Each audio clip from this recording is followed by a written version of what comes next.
Bom, pessoal, então continuando aí a parte 2 do nosso vídeo sobre fisiologia do sistema nervoso autônomo, a gente vai falar um pouquinho agora sobre algumas funções do sistema nervoso simpático e parasimpático. E para isso eu fiz um esqueminha aqui para a gente conseguir ver de uma forma mais simples aí, tá? Então, só lembrando que o sistema nervoso simpático e o parasimpático, eles vão funcionar de forma antagônica, tá?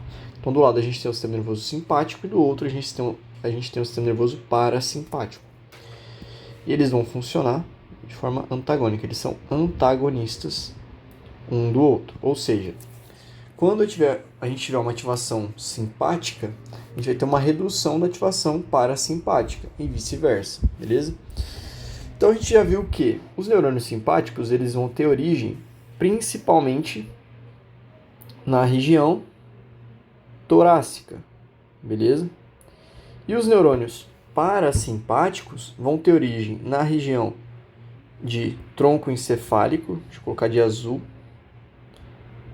tronco encefálico, e na região sacral, beleza?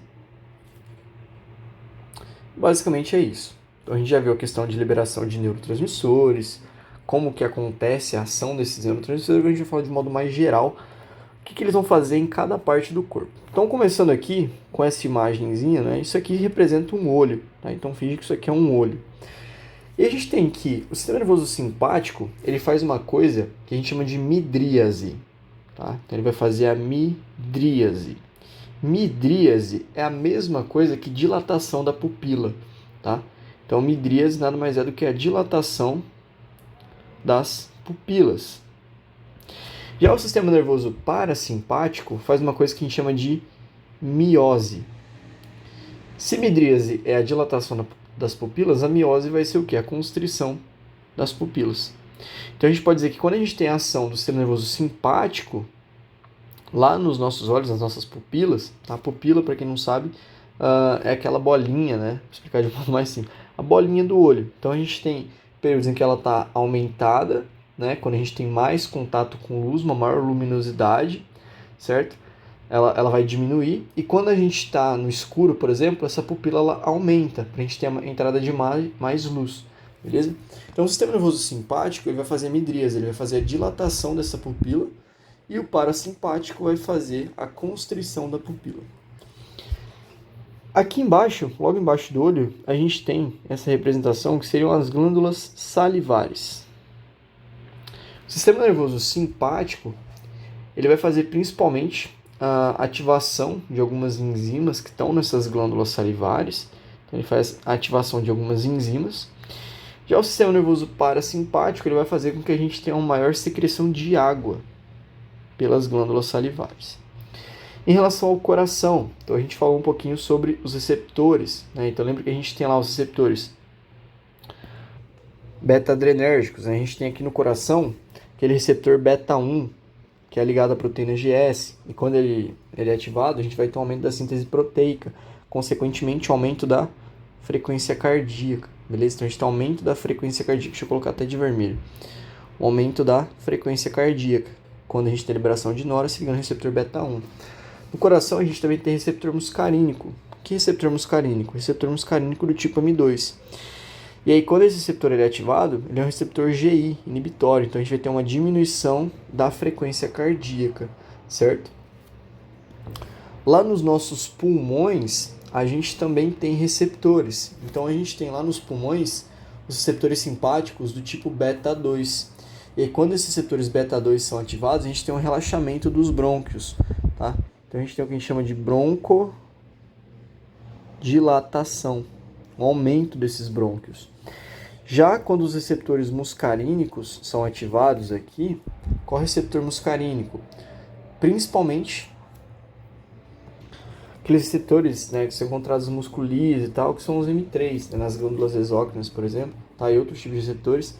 Então a gente vai ter o quê? Um processo contrário, né? Um processo de broncoconstrição, tá? Então, o parasimpático, lá nos pulmões, ele vai fazer uma broncoconstrição. Então, o que a gente está observando aqui? Que é uma balancinha, né? Eles vão ter efeitos contrários um do outro, eles são antagonistas, beleza? Lá no nosso trato gastrointestinal, de modo geral, tá? Então, a gente tem aqui o que seria o fígado, a gente tem o que seria o estômago, e aqui a gente tem a representação do que seria o intestino. E a gente tem intestino grosso e intestino delgado, beleza? Vamos considerar os dois como um só.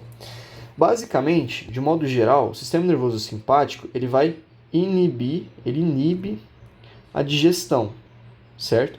Então, quando a gente está no estado de luta ou fuga, a gente tem um redirecionamento do fluxo sanguíneo para os músculos. Então, a gente vai ter menos fluxo sanguíneo indo para o nosso sistema digestório, para o nosso trato gastrointestinal, para a digestão. Tá? Isso é uma das coisas que o sistema nervoso simpático faz. E como que ele faz isso? Atuando em outros órgãos também. Então, ele vai inibir a digestão aqui, inibindo a liberação de enzimas e tal. Ele vai diminuir, por exemplo, aqui pelo pâncreas. Aqui embaixo eu esqueci de colocar, isso aqui é o pâncreas. Então, uma das coisas que ele faz é diminuir a liberação da insulina. Então, a gente tem que diminuir a liberação da insulina pelo pâncreas. Diminui a liberação de enzimas, tanto as enzimas pancreáticas ali, como outras enzimas. Já o sistema nervoso parasimpático, o que ele vai fazer? Ele vai estimular, de modo geral, ele vai estimular a digestão. Então, ele estimula a digestão. É um sistema de repouso e digestão, certo? E aí a gente vai ter, por exemplo, um aumento da bile, aumento da liberação da bile, ali pelo nosso fígado, né? A secreção da bile. Um aumento da motilidade e secreção de enzimas, tanto motilidade intestinal quanto do estômago. Então, um aumento aqui da motilidade das vísceras, né, através da contração desse músculo liso, aquelas contrações que a gente chama de contrações peristálticas, que vão fazer com que o alimento se mova ali no estômago, vão mover o alimento de um lado para o outro para que ele seja digerido, todo o alimento passe pelo ácido, e ele vai ser mandado para o intestino, e no intestino a gente continua tendo essas contrações peristálticas, beleza? Então, contrações peristálticas, um aumento também de enzimas que vão auxiliar nesse processo de digestão, beleza? Aqui mais embaixo a gente tem o que seria o rim, tá? Que está aqui de vermelho, então aqui a gente tem os nossos rins, aqui tem a bexiga, os testículos e aqui o ovário. E aqui em cima do rim a gente tem esse quadradinho que a gente não falou, mas a gente vai falar mais aprofundado, que é a glândula adrenal, ou também chamada de suprarrenal. Por que suprarrenal? Porque ela está logo acima do rim, beleza? A gente vai falar dela depois. Mas basicamente o sistema nervoso simpático, ele também vai se ligar a receptores lá nos rins e na adrenal, né? Como por exemplo o receptor, se não me engano é o beta-1 no rim, e aí vai fazer com que a gente tenha aumento da liberação da renina. Então aumenta a liberação de renina pelo rim. Então o rim vai liberar mais renina. A renina, ela está relacionada com o processo de aumento da pressão arterial. Então a gente tem a renina atuando lá numa molécula que chama angiotensinogênio, e aí o angiotensinogênio converte a renina converte o angiotensinogênio em angiotensina do tipo 1, depois ela é convertida pela ECA, que é do pulmão, angiotensina tipo 2, enfim. E de modo geral, a gente tem o que? Aumento da pressão arterial, está relacionado com o aumento da PA, beleza? Vamos resumir isso aqui. Aí a gente tem o nosso sistema nervoso parasimpático atuando na bexiga e fazendo que a gente tenha processo de liberação da urina, certo? Então a gente tem liberação da urina. Já o sistema nervoso simpático, ele vai fazer que a gente tenha um relaxamento da bexiga, para que ela estire mais e a gente não vá no banheiro. Então ele vai estimular o relaxamento da bexiga, porque pensa assim, para a bexiga, para a gente urinar, para que saia a urina, ela precisa contrair, certo? A gente tem um estiramento, o estiramento gera ali um reflexo de contração e aí a gente tem a liberação dessa urina, conforme ela vai enchendo. E aí a gente tem, quando a gente fala aqui dos testículos e do pênis principalmente, tá? Que seria esse esquema aqui, os dois atuando de forma, é um dos poucos exemplos que a gente tem atuação tanto do simpático quanto do parasimpático ali, atuando de forma junta, em conjunto, tá? De forma junta não, em conjunto. Tá? Então, quando a gente pensa na ação ali peniana e tal, nos testículos, a gente tem o sistema nervoso simpático. O que ele vai fazer? Lá no nosso pênis, ele induz o processo de ejaculação através da contração de músculos específicos, tá? E o parasimpático, ele vai ser responsável pela ereção do pênis. Então a gente tem um controle de ambos ali de forma simultânea. Lá no nosso útero, O sistema nervoso simpático, no nosso não, tá? Quando eu falo assim é de modo geral. Lá no útero, tem que parar com essa mania. Lá no útero, o simpático ele vai estimular a contração. Então ele estimula a contração uterina. Já o parasimpático ele vai estar relacionado com algumas secreções ali, que vão atuar de forma geral mais uma regulagem ali e tal, questão hormonal, enfim, tá? Então, isso aqui seria um desenho, uma representação meio geral dos dois, só para a gente entender o quê? Que eles vão ter ações opostas, tá? Em todos os tecidos, na maioria dos tecidos. Eles só vão atuar meio que em conjunto ali. A gente fala do processo de geração e ejaculação e tal, mas isso a gente já falou. E aí, o que a gente não pode esquecer, quando a gente fala em simpático, luta ou fuga. Quando a gente pensa no parasimpático, repouso e digestão. Tá? Isso aqui a gente não pode esquecer. E agora a gente vai falar um pouquinho mais sobre a adrenal. Tá? Acabei esquecendo de falar dela, a gente pulou ela, mas agora a gente vai falar um pouquinho mais sobre a glândula suprarrenal ou glândula adrenal. Bom, então aqui a gente tem um esqueminha, né, só para a gente entender mais ou menos onde que fica, e a gente vai falar um pouquinho sobre a medula da glândula suprarrenal.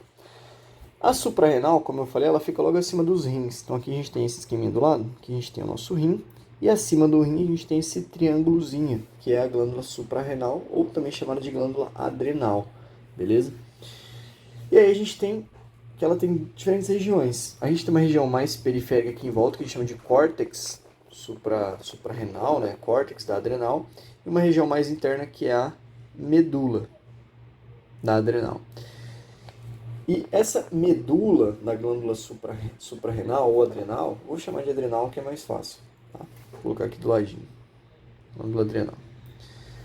Essa medula ela vai ser composta por tecido nervoso. Então, é a única região fora ali do nosso sistema nervoso central onde a gente tem tecido nervoso. Tá? Tirando ali a medula encéfala e também tem ali o sistema nervoso entérico e tal, mas fora eles é a única região ali nessa medula da glândula suprarrenal, beleza? E aí a gente tem células específicas que a gente chama de células cromafins. O que são essas células cromafins? Elas são como se fossem neurônios que não têm axônio. Então imagina que aqui dentro a gente tem vários corpos de neurônios, só que a gente não tem axônio. E aí o que vai acontecer?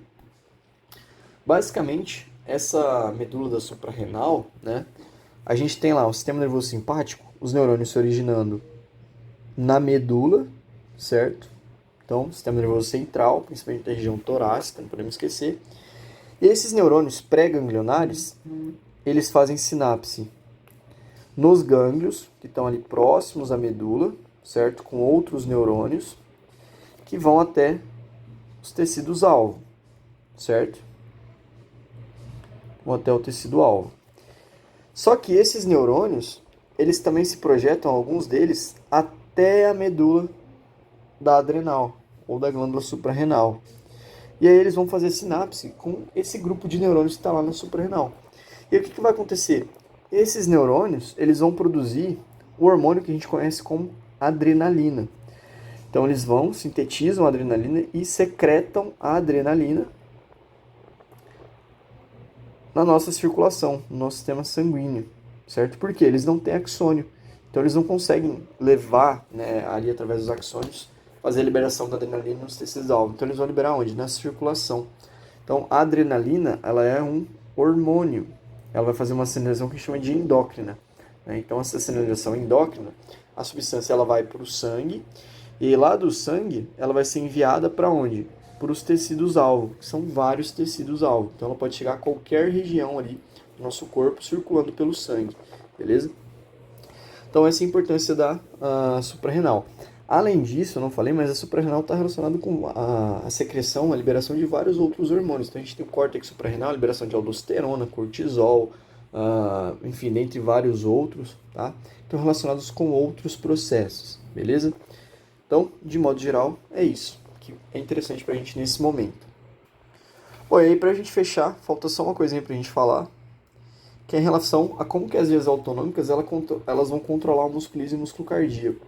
Tá? Então vamos falar sobre controle músculo liso, principalmente pelo sistema nervoso simpático. Tá?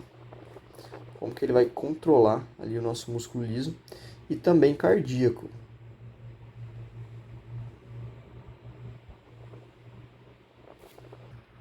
Bom, então aqui a gente tem um esqueminha para tentar ilustrar, esquematizar isso. Tá? Então, o que basicamente a gente tem aqui? Aqui a gente tem o que seria o terminal axonal do neurônio pós-sináptico, certo? Então, é o neurônio que vai se articular ali. Aqui é um músculo liso. Então, isso aqui representa musculatura lisa, beleza? E aqui a gente tem um neurônio pós-sináptico. Por quê? Porque esse é o outro neurônio. Então, lembra que eu tenho lá o neurônio pré e o neurônio pós, que vai até tecido-alvo, beleza? Então, esse é o neurônio pós, é o que está fazendo contato direto lá com o tecido-alvo, na junção que a gente chama de junção neuroefetora. Então, isso aqui, onde a gente tem os terminais axonais, né, as varicosas, se aproximando ali do tecido-alvo, a gente chama de junção neuroefetora, beleza? Então, a gente vai ter o axônio pós, o terminal axonal ali desse axônio pós, se conectando ao tecido-alvo, liberando neurotransmissores. E aí aqui a gente tem umas estruturazinhas, né? Vocês estão vendo que é como se fosse aqui o terminal axonal, a gente tem várias bolinhas pretas aqui em cima dessas células que representam células do músculo liso. Tá? Essas bolinhas são o que a gente chama de varicoses, e aí a gente deu um zoom nelas. Então isso aqui são varicoses. Tá? Então a gente pegou essas varicoses e deu um zoom. O que são essas varicoses aqui? As varicoses nada mais são do que dilatações que tem nos terminais do axônio, nessas terminações axonais ali, nesses terminais nervosos. Tá? Então a gente pode dizer que são dilatações nas terminações do axônio.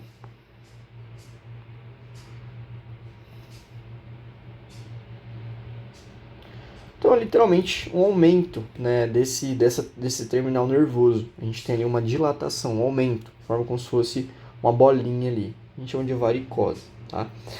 E nessas varicoses vai ocorrer a síntese de neurotransmissor. Então elas são importantes por quê? Porque nelas a gente tem síntese de neurotransmissor. Então a gente tem aqui o que representa a mitocôndria, que é a casa de energia dessa célula, e a gente vai ter várias vesículas com neurotransmissores. Então nessas varicoses a gente vai ter um grande número de vesículas. Então a gente tem vesículas, e nessas vesículas a gente vai ter o que? Neurotransmissor. Nesse caso aqui, como a gente está falando do sistema nervoso simpático, o neurotransmissor que a gente vai ter é a noradrenalina, mas a gente pode ter outros também, beleza? Se for no parasimpático, acetilcolina e vice-versa. Então, usando o exemplo aqui, a gente está falando da nora.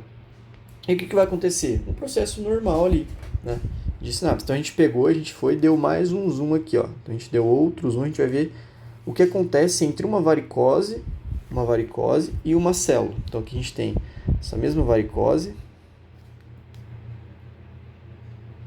e aqui a gente tem a célula alvo, beleza?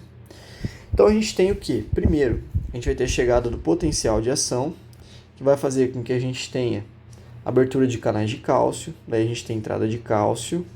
Quando o cálcio entra, ele vai mandar uma sinalização para que essa vesícula ela se una aqui à membrana, então essa vesícula ela vai se acoplar à membrana e aí a gente vai ter liberação dos neurotransmissores, no caso aqui a nora. A nora, o que ela vai fazer? Ela vai se ligar aos receptores, né, receptores do tipo beta ou alfa, dependendo de qual é o tecido-alvo, qual receptor tem ali, que são receptores, né, pode ser, por exemplo, aqui nesse caso, ligado à proteína G, né, o receptor adrenérgico. E o que vai acontecer quando esse receptor é ativado? Ele vai gerar uma resposta dentro da célula. Que tipo de resposta? Depende de qual é o receptor, beleza? E aí depois que esse neurotransmissor se liga e ativa, ele precisa ser eliminado da fenda sináptica, tá? Então, como que ele vai ser eliminado? Parte dos neurotransmissores, eles vão para longe da fenda, então eles vão se afastar, então eles se afastam. Parte dos neurotransmissores, eles vão fazer o que? Eles vão ser recaptados. Então, a gente tem transportadores aqui de membrana que vão mandar esses neurotransmissores de volta para dentro da célula. Uma vez que eles estão dentro da célula, eles podem ser colocados dentro de vesículas e serem reutilizados, ou, no caso aqui da nora, podem ser degradados pela monoaminoxidase, que é essa enzima que está dentro dessa varicose, que é a MAO, tá? Ela está dentro dos neurônios também, a monoaminoxidase. E ela é quem faz a degradação ali, beleza? Nessas varicoses, a gente também tem esses receptores azuisinhos aqui, tá? Esses receptores são receptores que sofrem ação de células paráquinas. Ou seja, eles vão receber moléculas vindas de outras células vizinhas, né? Podem ser, por exemplo, um neurônio pré-sináptico ou outro neurônio. E basicamente vai fazer a modulação da liberação, por exemplo, dos neurotransmissores pela varicose. Beleza? E aí, depois que esses neurotransmissores são eliminados, eles param de exercer qualquer efeito. Então, quando a gente pensa na contração do músculo liso, a gente tem etapas. É a mesma coisa que tem um vídeo de fisiologia do músculo esquelético, né? Vídeo de sinapse e tal, é parecido, mesmas etapas. Tá? Então, primeiro, a gente tem a síntese do neurotransmissor, que vai acontecer onde? No axônio, que a gente viu ali na varicose. Tá? Depois, a gente tem a liberação, que vai acontecer quando a gente tem a chegada do potencial de ação, a entrada de cálcio. Aí a gente tem a ativação do receptor, a liberação vai fazer a ativação do receptor. Depois que ativa o receptor, a gente vai ter a remoção, que seria a última etapa aí. E essa remoção dos neurotransmissores, ela vai ser ou através da degradação, então eles vão ser degradados pela MAO, ou eles podem ser reutilizados, ou eles podem simplesmente se afastar ali do local onde está ocorrendo essa fenda sináptica, beleza? Uma coisa que é importante, que eu acabei de citar, por que a gente tem essas varicoses? Né? Por que a gente tem esses terminais se expandindo aqui e a gente tem essa quantidade grande de varicoses? Para a gente conseguir atingir, né, no caso aqui, para esse neurônio pós-sináptico, atingir uma maior área no tecido-alvo. Então, nesse caso das varicoses, elas vão liberar um monte de neurotransmissor, né, em um espaço da fenda sináptica que é grande. Então a gente não tem, por exemplo, igual a junção neuromotora do músculo. Né? Então quando a gente pensa na junção neuromotora muscular esquelética, a gente tem lá uma junção neuromotora e aqui nesse espaço a gente tem um monte de receptor nicotínico. Tá? Então ele vai liberar bem aqui os neurotransmissores que vão se ligar já e ter a contração do músculo. Aqui não, no músculo liso é diferente. Então a gente tem uma área muito grande, então a gente tem receptores ao longo de todas as células. A gente tem uma menor concentração de receptores. Então essas moléculas elas precisam se espalhar para outros lugares. E aí essas varicoses e essas várias ramificações elas facilitam você conseguir atingir, né, no caso ali, esse neurônio pós-sináptico, liberar neurotransmissores em uma área maior e atingir uma maior área desse tecido. Beleza? Então, basicamente é isso. A gente tem em relação ao controle desse músculo liso também. Vai acontecer assim, né, no mesmo processo lá no músculo cardíaco. Beleza? E aí, só para a gente fechar, vou dar um exemplo, né, de algumas substâncias que são antagonistas e agonistas aí do sistema nervoso autônomo. Tá? Então, quando a gente pensa na farmacologia, a gente tem várias substâncias que atuam no sistema nervoso autônomo. Eu vou citar aqui só alguns exemplos que o livro traz. Então, a gente tem, por exemplo, que a cocaína, a mesma cocaína encontrada na droga em si, nessa substância, cocaína, ela atua como um agonista indireto, tá? Ali na recaptação da noradrenalina. Lembra que a gente falou que a nora ela vai se ligar ao receptor, né? E depois ela precisa ser o quê? Eliminada. Então a gente tem aqui transportadores que fazem a recaptação da nora para mandar a nora de volta para dentro da célula para ser degradada. O que acontece? A cocaína ela vai inibir a recaptação da noradrenalina ali nessa fenda sináptica. Nessa fenda sináptica não, ali na junção neuroefetora. E aí, quando ela inibe a recaptação da noradrenalina, a noradrenalina tem uma ação aumentada. Então isso aumenta a ação da noradrenalina, certo? Porque ela vai ficar se ligando ao receptor. E aí se a gente for pensar, por exemplo, nos vasos, né, na musculatura lisa, nos vasos sanguíneos, o que a gente vai ter? A gente tem um processo onde a noradrenalina está aumentada, a gente tem uma vasoconstrição, então aumenta a vasoconstrição,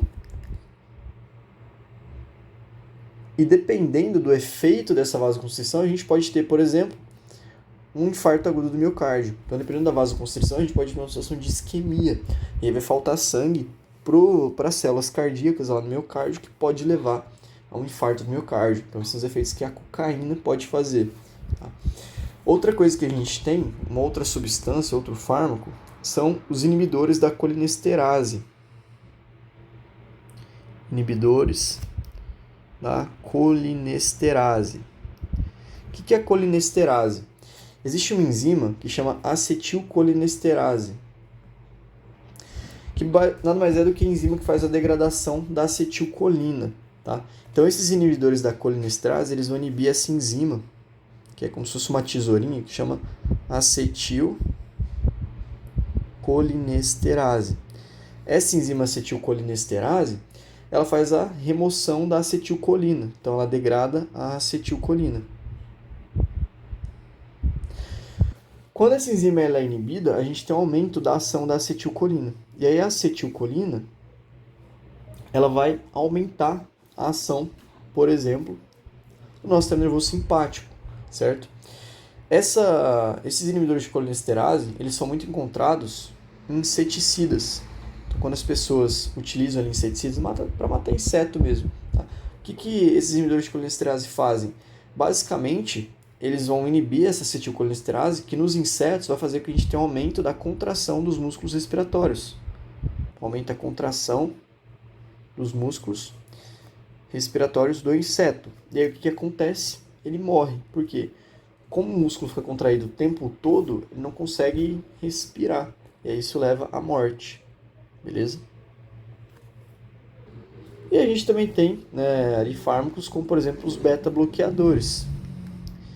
Os beta-bloqueadores são remédios utilizados, por exemplo, para o controle da pressão arterial. Né? Então a gente tem fármacos ali que vão se ligar aos receptores, né, os receptores beta, e eles servem ali principalmente para o controle da hipertensão. Beleza? Então, de modo geral, só uma visãozinha mesmo, bem um resumão ali da farmacologia. Em relação às disfunções do sistema nervoso autônomo, é bem difícil de acontecer, tá? Então a gente tem algum tipo de problema quando a gente pensa em uma disfunção. Essas disfunções, elas são muito raras, tá? Algo que gera, por exemplo, um acometimento no sistema nervoso autônomo. A gente pode citar ali, por exemplo, um câncer ou algum tipo de trauma, né, na região de origem ali desses nervos autonômicos, tanto simpático quanto parasimpático, ou até mesmo processo degenerativo. Tá? São coisas que podem afetar o sistema nervoso autônomo de forma muito rara, é muito difícil de acontecer, mas pode acontecer. E aí, nesse caso, quando a gente tem um câncer, um trauma, algum tipo de degeneração nos centros simpáticos, né, onde a gente falou lá, tronco encefálico, região torácica, sacral, centros simpáticos, por exemplo, tá? O simpático aqui, no caso, como a gente está falando do simpático, vai ser mais região torácica. A gente vai ter algumas manifestações, como, por exemplo, uma hipotensão. Tá? Por quê? Porque o simpático ele faz com que a gente tenha um aumento da pressão arterial. Então, se ele para de funcionar, a gente tem hipotensão. Uma outra coisa, incontinência. Por quê? É ele que faz com que a gente segure a urina. Impotência, por exemplo. Tá? Dentre outros fatores ali. Beleza? Então, só para a gente utilizar como exemplo aqui algum tipo de disfunção que pode acometer o sistema nervoso autônomo. Beleza? Então é isso. Nessa segunda parte a gente falou de uma forma mais geral aqui, um pouquinho sobre a farmacologia, contração, né, o controle do músculo liso e do músculo cardíaco, sobre a medula da glândula suprarrenal e falou de modo mais geral sobre as funções do sistema nervoso autônomo, simpático, parasimpático. E aí a gente fecha com essa segunda parte, tá? Um vídeo mais curto, só para aquele vídeo do sistema nervoso autônomo, a primeira parte não ficar muito grande. Então eu espero que tenha ajudado e até o próximo vídeo. Valeu!